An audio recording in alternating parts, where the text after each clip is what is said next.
worksheets.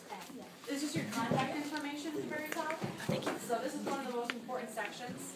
Make sure you have your name on there. It could be a beautiful resume, but if they don't have a name or a phone number on how to reach somebody, you're not going to get contacted for an interview. So name, phone number, address. If you want to list both a home and a cell, just separate, like write home, cell, so the employer knows which is which. If you have a professional website or like a LinkedIn, probably not yet at this point, but later on people use LinkedIn accounts, which is like a really professional version of Facebook. Sometimes you'll see LinkedIn URLs on resumes too. But your contact information will always be at like the very top. Doesn't matter if you want to put it all the way on the right, on the left, or in the center. It's all your preference. And I'm actually going to pass out a few sample resumes too, so you guys can see how this information will play out on a real resume.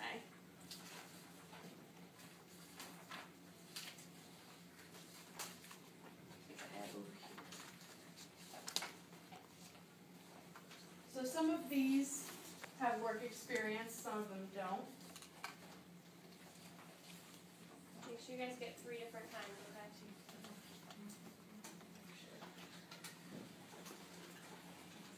This first one that I'm passing out does have work experience, so if you guys might have had like a summer job, or even if you volunteered somewhere, if it was paid or unpaid, all that stuff is work experience you could put on a resume. And you don't have to say which was paid or which was volunteered. You could just put it all under a work experience, because if you worked somewhere, whether it's for a family friend or for a company, it counts towards skills and experience you can use on your resume.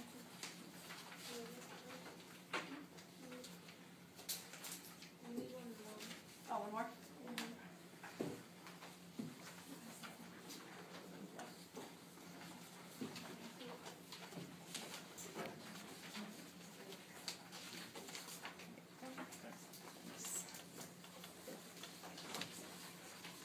I'm just going to talk for a minute about this first sample. You see their name is on the right on the left-hand side, and their address and their phone number. All the information is kind of paralleled. There's a table in Microsoft Word. Do you guys know the table feature? You can insert information into little cells. It keeps it all clean and organized. And then matching the resume worksheet, there's an objective statement. And this objective statement just says, recent graduate seeking a position as job title with company name. So you would fill in whatever job title you're applying for with whatever the company's name is that you're applying for. So then when an employer is looking at this resume, he'll see right off the bat what position you're applying for. That kind of little detail editing just makes it easier for the employer to quickly scan resumes. Do you guys have any idea how long employers look at resumes for? If it's a couple minutes, a few seconds, you throw out like a wild guess of how long you think it might take. No? Most people think it's a couple minutes, but on average, employers only spend about 10 to maybe 25 seconds reviewing a resume. And that was actually a study from Monster.com. Are you guys familiar with Monster? It's like a famous job searching website. Monster.com also did a study of employers. It's like a heat map vision study. So they analyzed where the employer's eyes go to when they're reviewing the resume. So within the first 10 seconds or so, the employer will scan the top portion. Sometimes people write a small paragraph about themselves. And on your resume worksheets, that's called the summary section. So if you want to write a couple sentences about maybe your skills, your knowledge, or if you want to bullet them, like inside this sample here, about 10 seconds within this section, and then the employer will only spend a few more seconds scanning the bottom and the rest of the information. So if you are looking at a job posting, and they say certain skills are required or a certain education is required, you have either the high school diploma or a certification that might be required for that job, make sure that information is within the top section of the resume. Because then if the employers are only looking really at the top section, briefly scanning the rest, you want to make sure they see it, they don't skip over it. So that's why for these samples I put education on top, because you all are going to be recent grads soon. You can put your high school information right on top here, right below your objective statement. And on your education, if you had any like honors or awards or maybe special classes you're really interested in, then you could list those in that section too. anything you think that can make you a little bit more competitive for the job you're applying for. You guys have any questions so far? All good? Okay. Then I'm going to pass out just 2 more samples so you can get some variety of different styles, because resumes can be really creative documents. You have a lot of control over the information you want to put on there and the style and the way you put it on.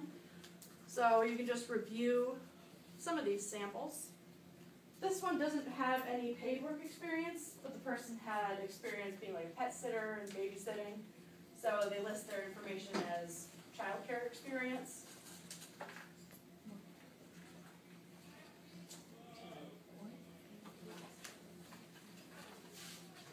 And you'll just get to see the way they lay out, like their name, their contact information.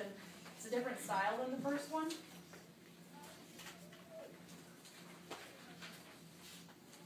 And then you can kind of choose what you think would be better for you or what you prefer.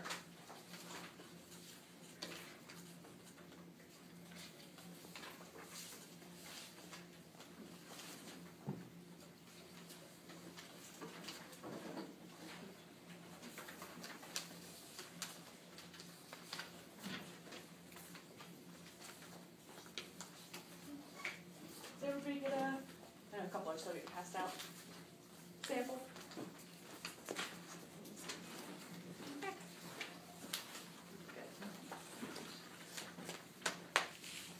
Good. And so you'll see, instead of an objective, this says seeking position as a job title within company name. It doesn't say the word objective on top, but it still functions the same way. So there's little areas where you can edit if you're trying to save some space. Because maybe this person, the word objective would have brought them over onto a second page. So you don't want to go over 2 pages when you're a recent graduate, unless you have like a lot of work experience working through summer jobs or jobs after school or something like that. But I would try to stick to 1 page. Any other differences you guys can see comparing the 2 resumes? Styles maybe they chose differently. Because one of them, the first one, ended up having a skills and languages section, whereas the first one had computer skills. So maybe the skills and language person is going for a job where being bilingual is a requirement, so they wanted to have their skills and languages shown right off the bat. And maybe the person going for computer skills, maybe it's more of an office type job. They wanted to show that they have Microsoft Office experience and like knowledge of how to use it, that they're proficient with Microsoft Word, Excel, and PowerPoint. So depending on the job, you can see different types of variations you can do on a resume. And I got one more that has a little bit of work experience too. And they have more kind of volunteer experience. You guys involved in like school clubs or after school activities, sports, all that stuff you can put on a resume as well. I wouldn't go into too much detail on there, but you'll see on these samples that the bottom couple sections have that extra curricular kind of school information on there. Oh, is it the same one? Oh, it is. Whoops. Wait, I'll grab those copies in a second.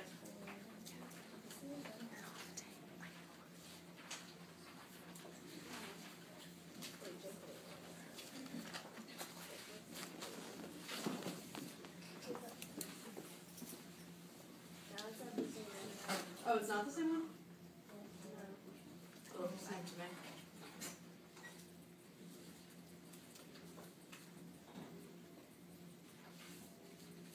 Is that the one that says sales associate retail store? Yeah. Okay. I should have given them a big name, that would have helped. First name, last name for everyone.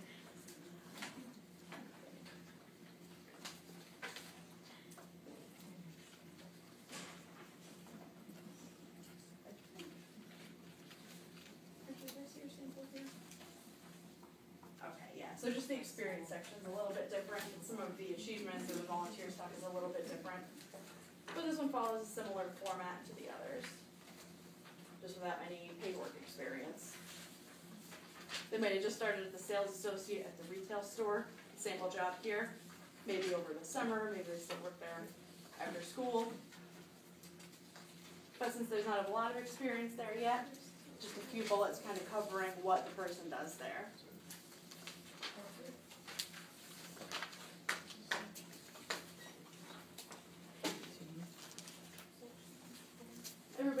a copy of this one? Here's the one.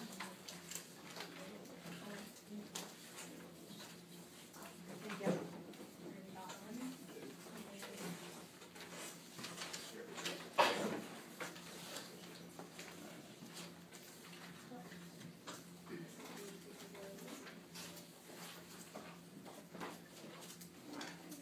So now that you have a few different samples to kind of compare, you can start filling out, when your class is ready for it, filling out the resume worksheets. And you can use these samples as a reference when you start building it in Microsoft Word. Figure out how you want to lay out your name in each of the sections. And I'm going to give you guys a website you can go to that can help give you ideas on wording for ways to explain what you've done at past jobs. And that website is ONET, O-N-E-T, online.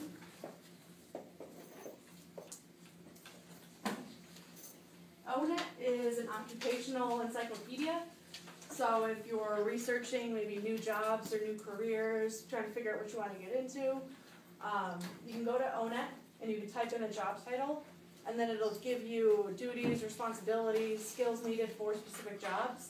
It'll explain like what a typical day is like on that job and everything too. So when you're figuring out what types of skills you should put on your resume, look up what ONET has, see what they think of as required skills, and make sure those are listed within your top section of your resume, as long as they match skills that you have, of course. Let's see, in the responsibility section, you see how on the resume samples, all bullets kind of start with action verbs, like provide pet sitting services, provide child care, and another one was maintain and restock inventory, provide customer service, operate computerized cash register system. All of those sentences start with some type of action verb. And when ONET lists all the duties and responsibilities for each position, they already have them in action verb sort of resume format. So you can use that and tweak some of the sentences so they apply to your experience, and use that as wording you can use on your resume too. So it's a really helpful tool. We use it pretty often in the job centers. Let's see. And as you start writing up like a rough draft of your resume, I have a resume checklist, just different items you can go down and make sure your resume has all these features. Which I actually have over here.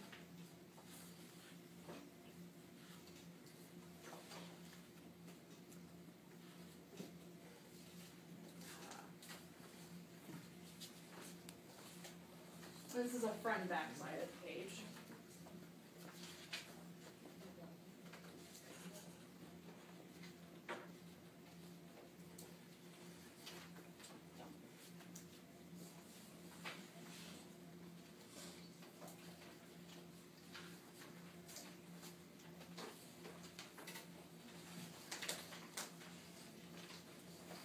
While she's handing these papers out, I know some of you are wondering why you're doing resumes again, even though you did them in the back last year. Google Docs did not work very well. If you were a senior, you did not do it. But you will be redoing it in proper format on Microsoft Word. Okay, Google Docs you can't print properly. So we want you to have a proper resume that's actually completed 100%. Some of you, this will probably be easier than others, but we'll be doing it together. Miss Lambert and I will probably be going over your resumes together. Okay? So don't ask questions now. Ask questions about resumes with her now so that it can be done properly. Yeah, Microsoft Word's actually even better too for when you go and apply for jobs. When you upload a resume to attach it to a job application, a lot of times it'll need to be with Microsoft Word. Are you guys good with Microsoft Word skills like bolding and underlining and like some of the styles you saw on the sample resumes? Cool. Because then there's like free tutorials online from, I'll just write down the website too, just in case.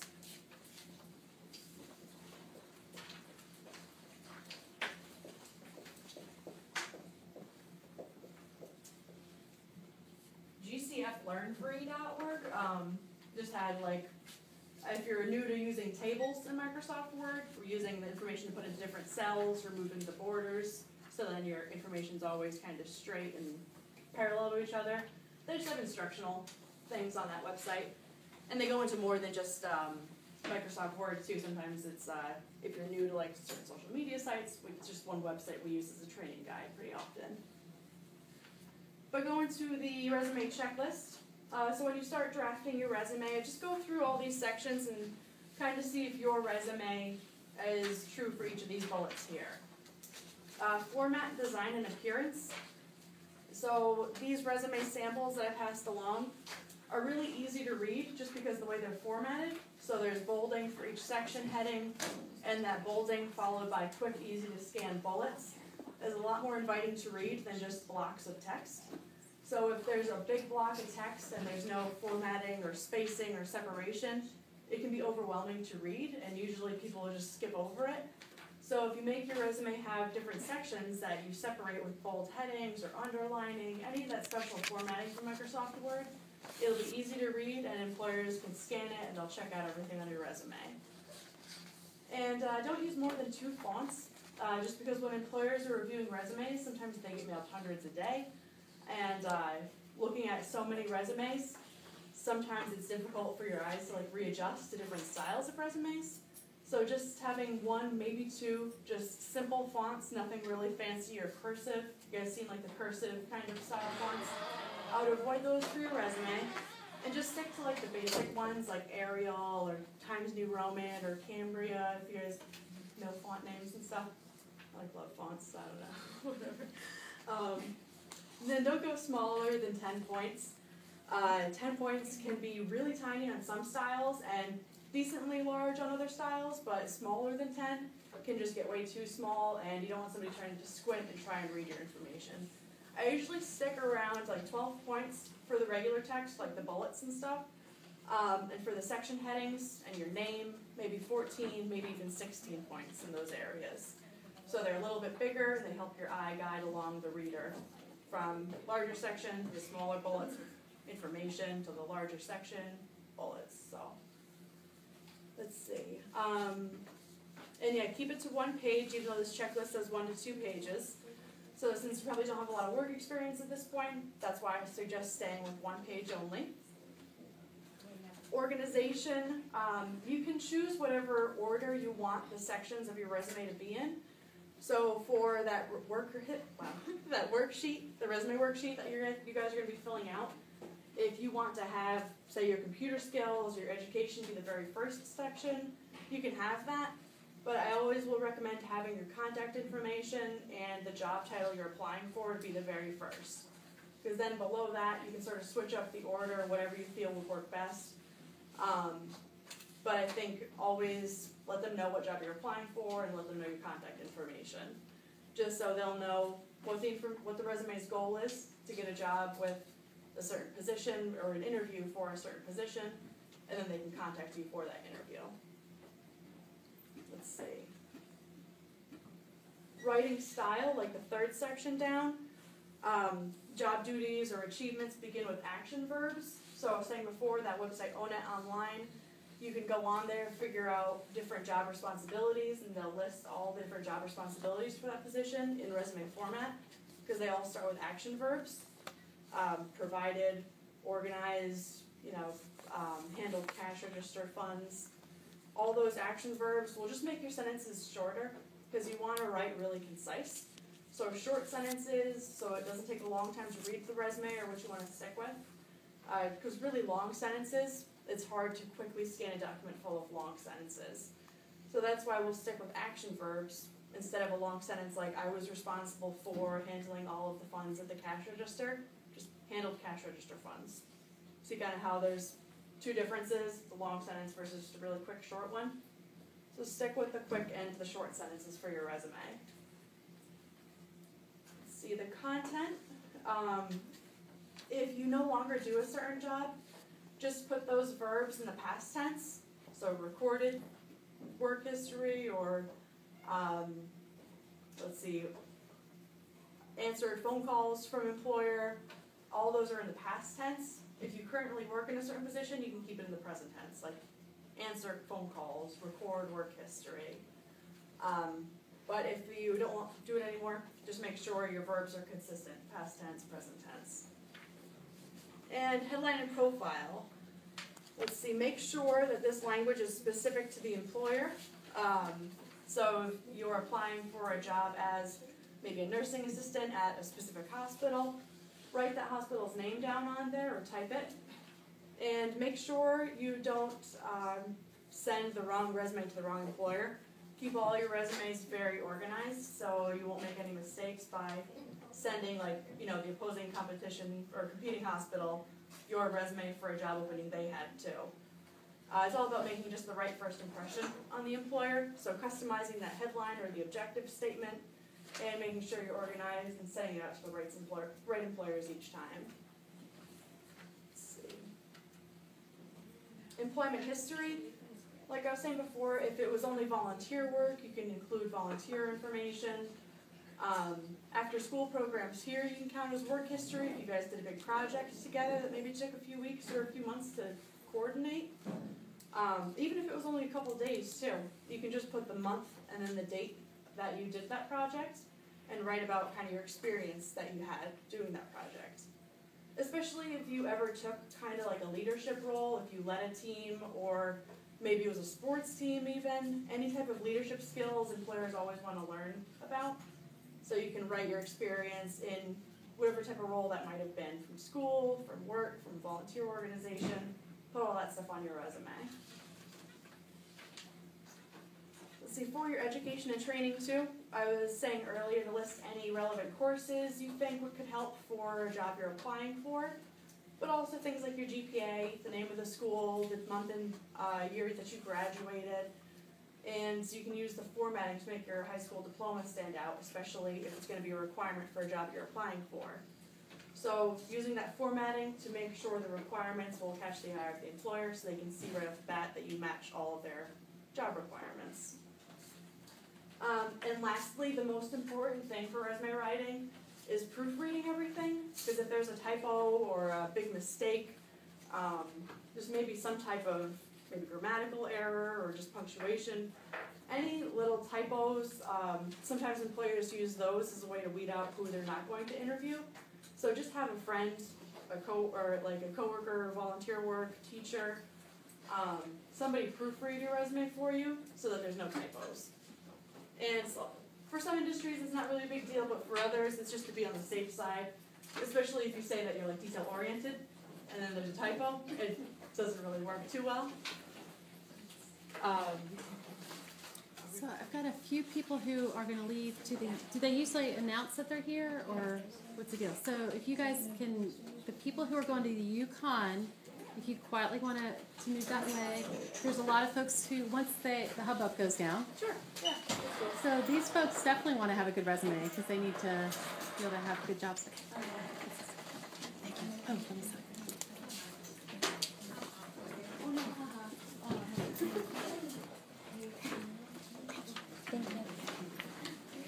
So thank you for talking to them. I'm glad we did, but we've got plenty of good listeners, and I got some other questions.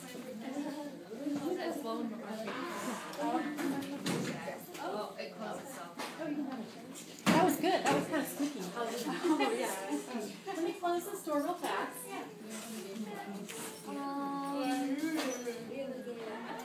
Just so you know.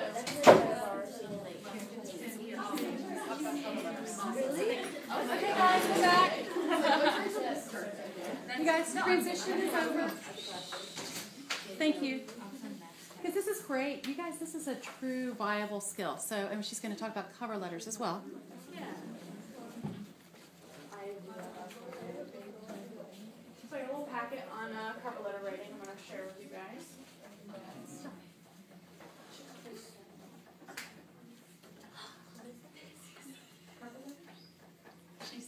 Oh, sorry.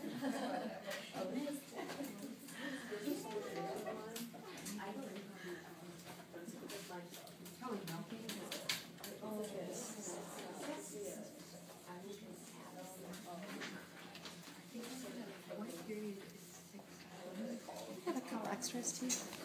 Oh, good. I was thinking the people who just left. Yeah. Oh, okay. Only like 4 extra. I think I actually have more in my. Okay, that'd be awesome. Thank you. Give you extra. I've got this one too. I can show you how to. Oh. Okay. Everybody got one of the purple letter sheets? Yeah. So on the front page of this, there's just a few tips for writing style, just kind of like the tips we were going over for the resumes. There's a lot of similarities, and one thing I actually didn't cover was when you're writing the resume, since you want to stick with short sentences, you don't actually say I anything. Like, I was responsible for, I handled all of the, you just start with that verb. So, resumes, you never use the word I, but on cover letters you can. Cover letters are more just regular business letter writing style. So, when you can, address your letter to a specific person within the company. Some samples you might find online say, like, Dear Sir or Madam. I would try and avoid those and just say Dear Hiring Manager, because some people don't like the Dear Sir or Madam. They feel it's too generic and kind of like a cold opening. But finding a contact name of somebody within the company can be a little bit difficult. I would recommend asking around, but you guys are all going for healthcare jobs for the most part, or that's what the main interest is. Sometimes, yeah. Some in transition, but yeah. Oh, cool. Okay. Some hospitals are way too busy to really handle incoming calls, and you'll see on hospital job openings, they don't want any phone calls. So whatever the employer wishes, you definitely have to respect that. You don't want to call around and create a negative impression. But Department of Labor has a website that can possibly help you find out who has hiring influence within that company. I'll just jot down the website you can go to.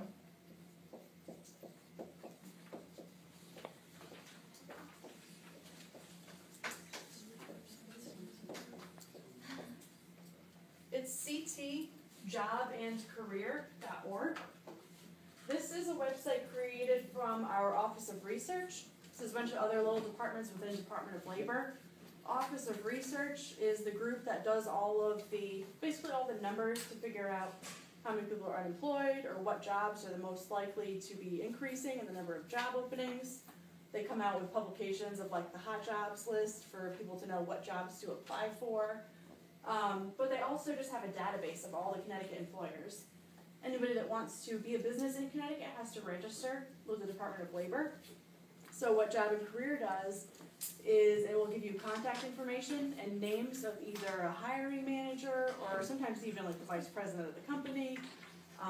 Could be just the manager, HR person, and that is some name that you could use on a cover letter. Because somebody's name, and if you can ask around, is better than just putting a generic opening. But use Dear Hiring Manager when nothing's available. Let's see, the opening sentence should grab the reader's attention. So explain either that you found the job opening really like intriguing or exciting, or you were happy to know that they are looking for a job title within that company. And that will hopefully help get the reader to know that you're excited about that job opening. Because you always want to show that you're enthusiastic about that job opening because there's a lot of competition. So you want to seem like you're really excited and motivated for that specific job.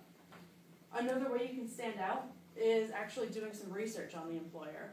You can research from the CT Job and Career website, or you can go directly to the company's own webpage and go to sections like the About Us, mission statement, like any of those sections of the website that nobody probably looks at ever. But it'll give you that little bit extra information, like if the company does a lot of volunteer work, or let's say they have a really good like employee program where they award employees based on performance. If they have certain values, like they really want to give back to the community, or they love technology.